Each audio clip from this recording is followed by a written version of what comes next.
নিজেদের গাড়ি কেনার যখন কোনো যোগ্যতা নেই তখন শহরের লোকদের দোষ দেওয়া উচিত নয়, বুঝেছেন? ঠাকুমা, আমাদের অযোগ্য মনে করছেন তো? আর যে সবজি খান আপনারা, সেটা আমরা তৈরি করি। আর এই যে এত সোনা পরেছেন যার দ্বারা আপনাকে সুন্দর দেখাচ্ছে, এগুলো আমাদের কাছে না মাটির সমান, মাটির। আরে ছাড়ুন না, কারণ আমরা কৃষকরা মাটি থেকে সোনা তৈরি করি, বুঝেছেন মেম সাহেব? এই মেয়ে, তোমার বাড়ির লোককে বলো যেন সীমানা ছাড়ায়। আরে এই মেম সাহেব, তোমাদের সীমানা ওই বাইরেই সীমাবদ্ধ, এখান থেকে আমাদের অধিকার শুরু হয়, বুঝেছেন? ঠাকুমা ছেড়ে দাও না, আমরা চলে যাই, এসো চলো। তুই এদেরকে কেন ভয় পাচ্ছিস? জানি না কোথা থেকে চলে এসেছে শহরের লোক আমাদের গ্রামে। যদি শহরের মানুষজন না থাকতো তাহলে আপনার এই নাতনির মাথায় ছাদ আর জুটতো না, বুঝেছেন?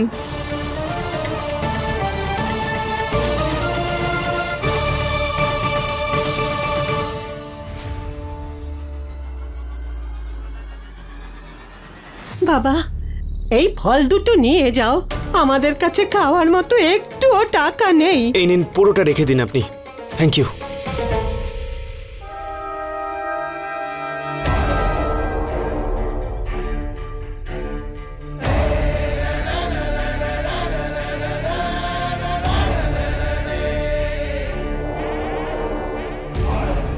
কি সুন্দরী, হ্যাঁ?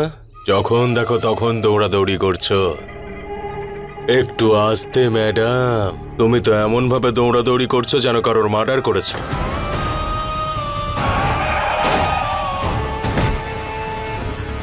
ও আবার অ্যাক্সিডেন্টের ব্যাপারে জানে না তো কিছু?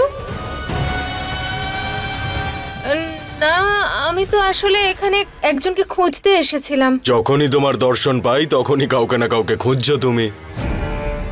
আমি কি আবার সাহায্য করবো নাকি? কোনো প্রয়োজন নেই। যদি আমার জন্য কিছু করতেই চান তাহলে এইটুকু করুন, যাতে গয়না সারা জীবন এখানেই থাকে, দ্বিতীয়বার আমাদের শহরের দিকে যেন পাও না বাড়ায়। আরে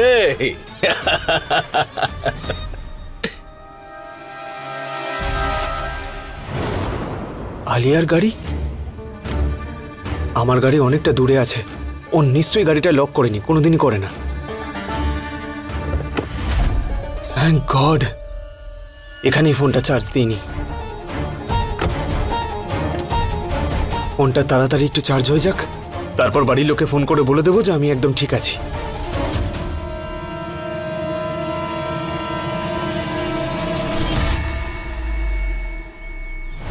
আলিয়া তো এইদিকেই আসছে।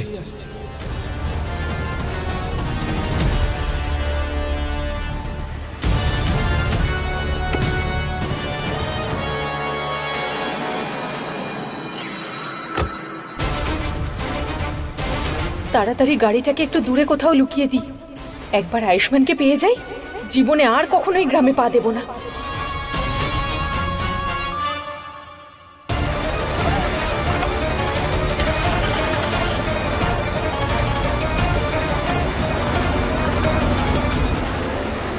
গয়না, উনি কি বলছেন?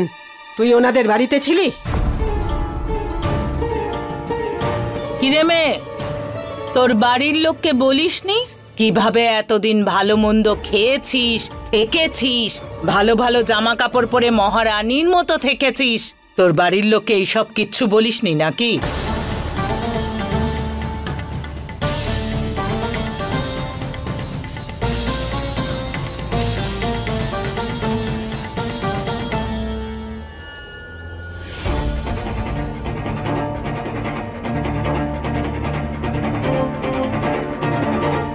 আলিয়া আবার বাড়িতে ফিরে যাচ্ছে না তো?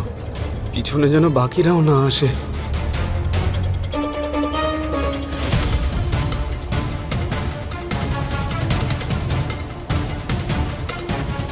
সে যাই হোক, ও যেন আমাকে দেখতে না পায়, না হলে আমাকে প্রাণেই মেরে দেবে।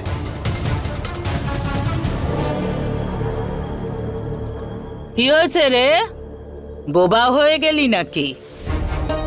বল তোর বাড়ির লোকে সব সত্যি কথা। বল গয়না, কোন সত্যি কথা উনি বলছেন? কি করে বলবো আমি সত্যিটা?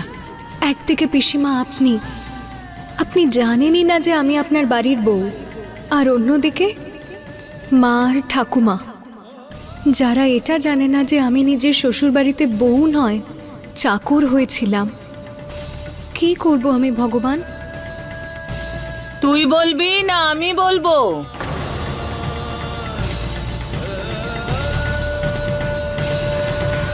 আরে মা, মা! আরে বৌমা, বৌমা কি হয়েছে বৌমা? সদ্য হাসপাতাল থেকে এসেছে, শরীর দুর্বল, তাই মাথা মা ঘুরছে। চোখ খোলো। সাবধানে সাবধানে। আমার মা, মা, কোথায় যাচ্ছিস তুই? আমার মা। কিচ্ছু হবে না তোর মায়ের, তোর ঠাম্মি আছে ওর কাছে।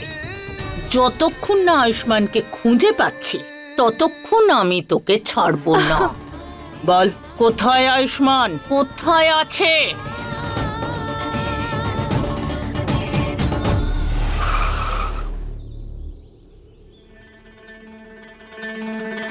এই জায়গাটা ঠিকঠাক মনে হচ্ছে।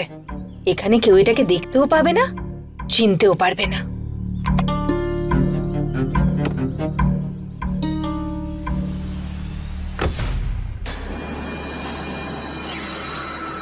আয়ুষ্মানের ফোন, সেটা আবার আমার গাড়িতে।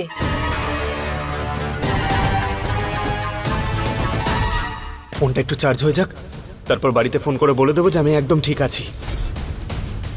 উফ নো, আলি আমার ফোনটা দেখে ফেলেছে। এবার তো বুঝেই যাবে যে আমি এখানে আছি।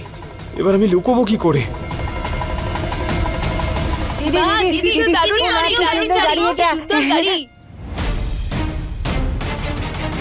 দিদি আমাদেরকে একটু তোমার গাড়িতে বসিয়ে ঘুরিয়ে আনো না। হ্যাঁ দিদি। আরে আরে দূরে যা, দূরে যা তোরা, সর এখান থেকে, হাত ছাড় প্লিজ দিদি। খবরদার, আমার গাড়িতে যদি কেউ একবার হাত লাগিয়েছিস না তাহলে। আরে ছাড়, চলো না দিদি, চলো না তোমার গাড়ি। যা তো এখান থেকে, যা পালা। ঘুরে আসি তোমার সঙ্গে, চলো না। ছাড় আমার হাত, ছাড় বলছি। আরে দূরে যা বলছি না। আরে চুপ, চুপ, চলে যা এখান থেকে। চলো না ও দিদি, প্লিজ দিদি, প্লিজ দিদি। এই বল কোথায় আমার বাড়ির ছেলে, বল। কি করব, কি করে বলবো সত্যিটা যে উনি এখানেই আছেন?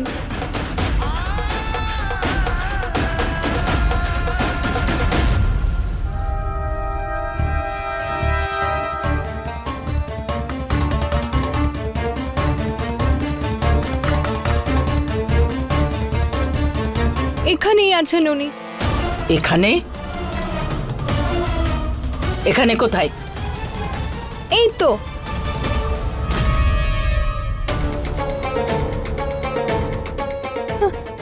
এসব কি বলছিস তুই? আপনি নিজের বাড়ির ছেলের কথা জিজ্ঞেস করছেন তো? তো ইনিও তো আপনার বাড়ির ছেলে, আপনার বাড়ির প্রদীপ ঈশান। সব্বাস, নিজেকে বুদ্ধিমতী মনে করা খুব ভালো কথা, কিন্তু বিপরীতে মানুষটাকে বোকা ভাবার ভুল করিস না।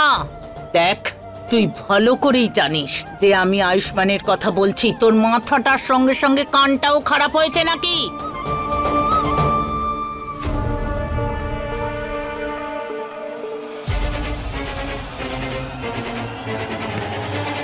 কোথায় আয়ুষ? আমি বলছি তো আমি জানি না ওনার ব্যাপারে। দিদি ওকে ছেড়ে দিন না, ও যদি জানতো আয়ুষ কোথায় আছে তাহলে ও এতক্ষণে বলে দিত। চলুন বাড়ি ফিরে যাই। চুপ! আর একটা কথা শুনবো না আমি। তোমাকে এই জন্য এখানে এনেছি যে ওর পক্ষ নিয়ে কথা বলবে, আর একটাও কথা বলবে না বলে দিচ্ছি, বুঝেছো? আমার জন্য কমল আমাকে এত বকুনি সহ্য করতে হচ্ছে, কিন্তু আমি চাইলেও বলতে পারবো না যে উনি এখানেই আছেন। দাদা তুমি এখানে কি করছো? আর তোমার ফোনটা কোথায়? পুরো গ্রামে কারেন্ট নেই, আমি ফোনটা চার্জই দিতে পারছি না। বহু কষ্টে আলিয়ার গাড়িতে চার্জে বসিয়েছিলাম, সে চলে এলো ওখানে। আর সে আমি জানি কি করে বেঁচে পালিয়েছে ওখান থেকে। এই হলো ব্যাপার, যেখানে বাঘের ভয় সেখানেই সন্ধে হয়। আলিয়া যদি তুমি দেখে ফেলে না, তাহলে ওর আগের আগুনে তুমি পুরো ছাই হয়ে যাবে, বুঝতে পারলে? আর সেটাকে চাষের জমিতে সার হিসেবে ব্যবহার করবে। তুমি একটা কাজ করো, তুমি নিজেই ওর সামনে চলে যাও। তোর মাথা ঠিক আছে তো? এত কিছু হয়ে যাবার পর তোর মনে হয় যে আমি কুয়োয় ঝাঁপ দেবো? একেবারেই না। আমাকে তাড়াতাড়ি এখান থেকে বেরোতে হবে।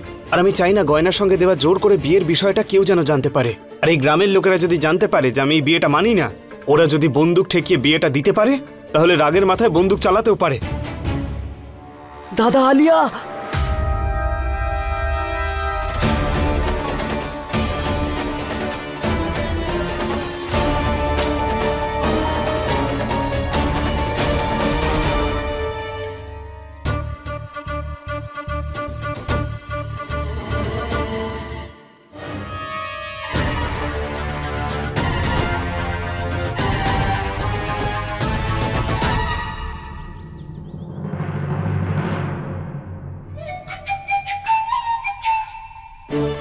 আরে আরে, এটা কি করছো কি তুমি?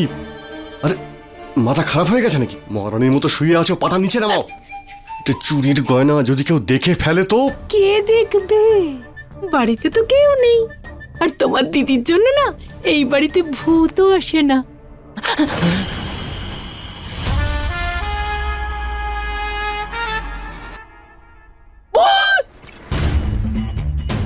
মনে হচ্ছে ভূতও জেনে গেছে দিদি যে বাড়িতে নেই, তাই জন্য তো এখানে চলে এসছে। কিন্তু আমি ভূতকে আমার এই গয়না নিতে দেব না।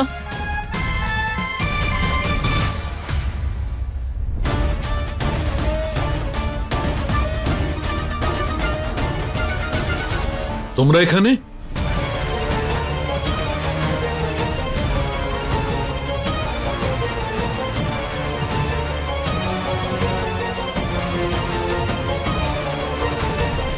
আমার সহ্যের পরীক্ষা নিস না তুই।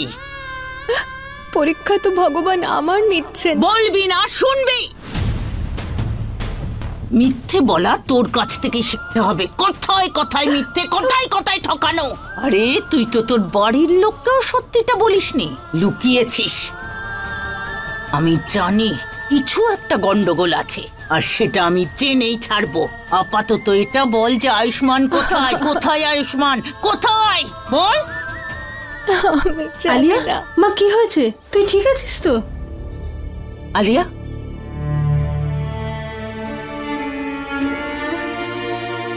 কোথায় গিয়েছিলে তুমি? হাঁপাচ্ছ কেন?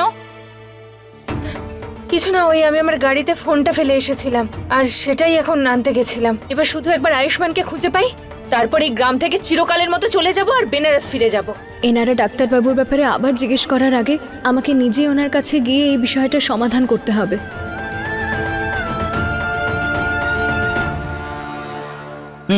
তুমি একদম ঠিক বলেছিলে। সোজা আঙুলে ঘি ওঠে না। এবারে আমাকে আঙুল বাঁকাতেই হবে। আমি জেনেই ছাড়বো আয়ুষ্মান কোথায়। এই নে আমার ফোনটা। আমাদের যে কোনো ভাবে ওকে এখান থেকে পালাতে হবে, না হলে বাড়ির লোকরা আমাদের একসাথে দেখে ফেললে খুব গন্ডগোল হয়ে যাবে। হ্যাঁ আমি জানি। ডাক্তারবাবু,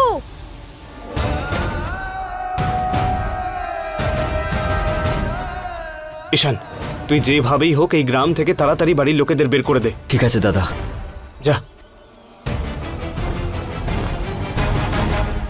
তুমি কেন এসেছো এখানে? ডাক্তারবাবু, আমার মনে হয় না যে আপনার পরিবারের লোকজন আপনাকে না দেখে এখান থেকে যাবে। ওনারা আমাকে এত প্রশ্ন করছিলেন, আমি কি বলতাম? ওদের বলো যে মরে গেছে আয়ুষ্মান।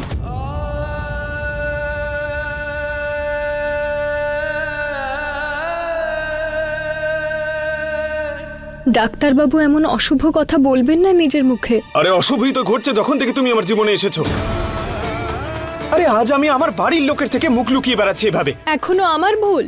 আপনি এখানে না বলে চলে এসেছিলেন, আর আপনার পিছনে এখন ওনারাও। আপনাদের আসার আগে ফোন বা চিঠি লেখার কোনো রেওয়াজ নেই। ঠিকই বলেছো তুমি। আমারই ভুল যে আমার নিজের দায়িত্ব মনে করে তোমার মায়ের চিকিৎসা করতে এখানে এসেছিলাম। আমারই ভুল যে তোমার বাড়ির লোকের কথা শুনে আমি তোমার বাড়িতে গেছিলাম, আর আজ নিয়ম পালন করতে এখানে এসেছিলাম। কিন্তু এবার আর আমি একটাও ভুল করব না। এমনিতেও আমি আমার দায়িত্ব পালন করেছি। এবার আমি এখান থেকে ফিরে যাচ্ছি, তোমার থেকে সারা জীবনের মতো দূরে যাচ্ছি।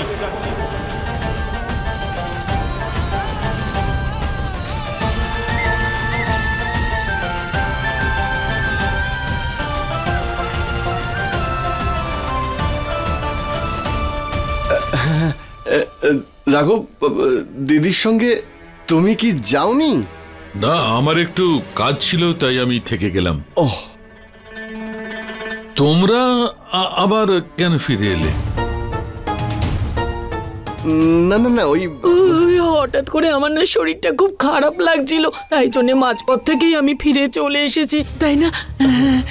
তো তোমরা এখানে কেন বসে আছো? তোমাদের বিশ্রাম করা উচিত। যাচ্ছিলামই।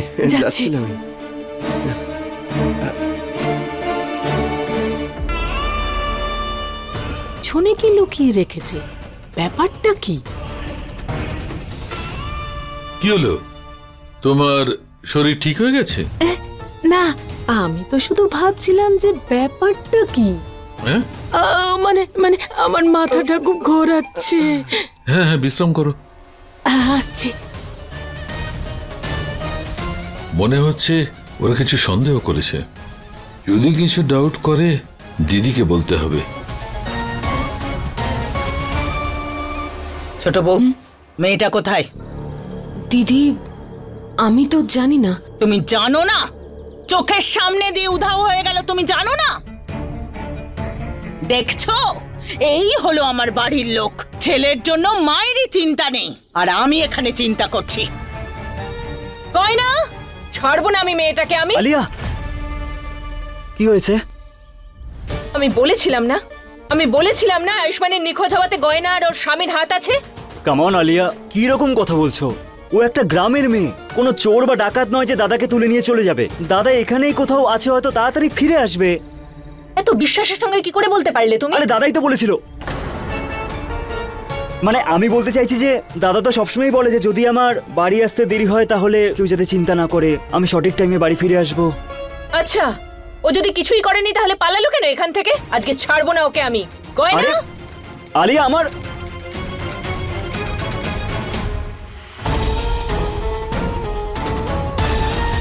এরা বাইরে কেন যাচ্ছে? দাদার গয়না তো ওখানেই আছে। আলিয়ার পিসি যদি দেখে ফেলে তাহলে দাদা শেষ।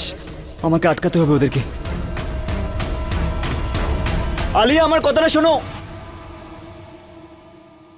ডাক্তারবাবু, আপনি কি সত্যি চলে যাবেন?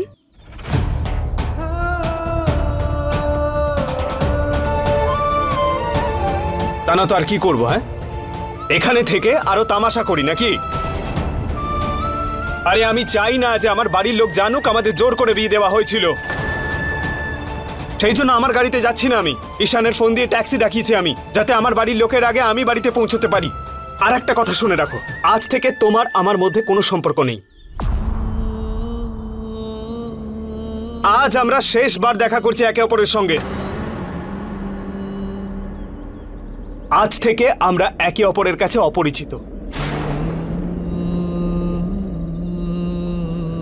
এবার আমাদের মধ্যে আর কোনো সম্পর্ক নেই।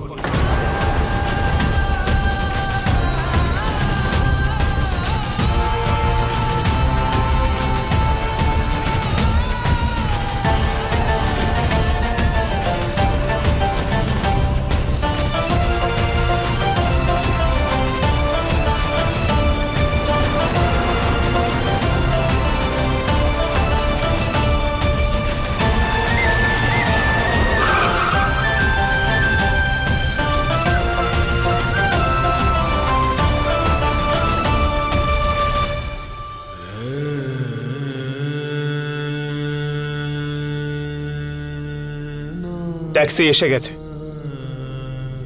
আমি যাচ্ছি।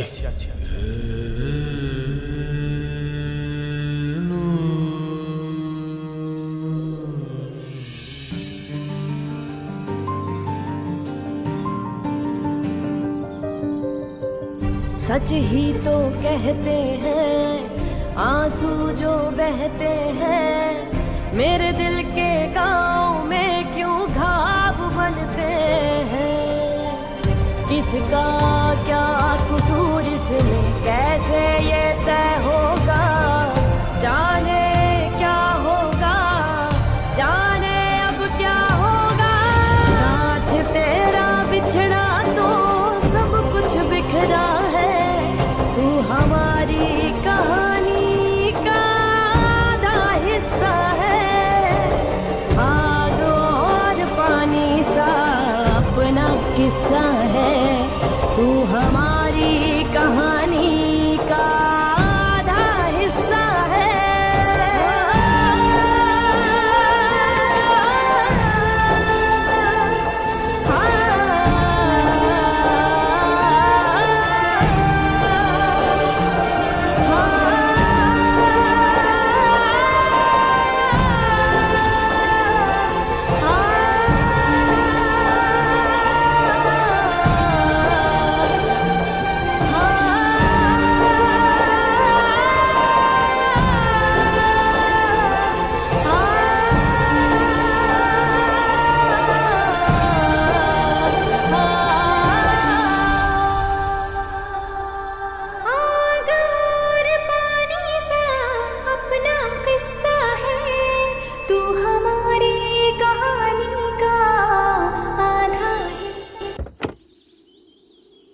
আয়ুষ্মান দাঁড়া।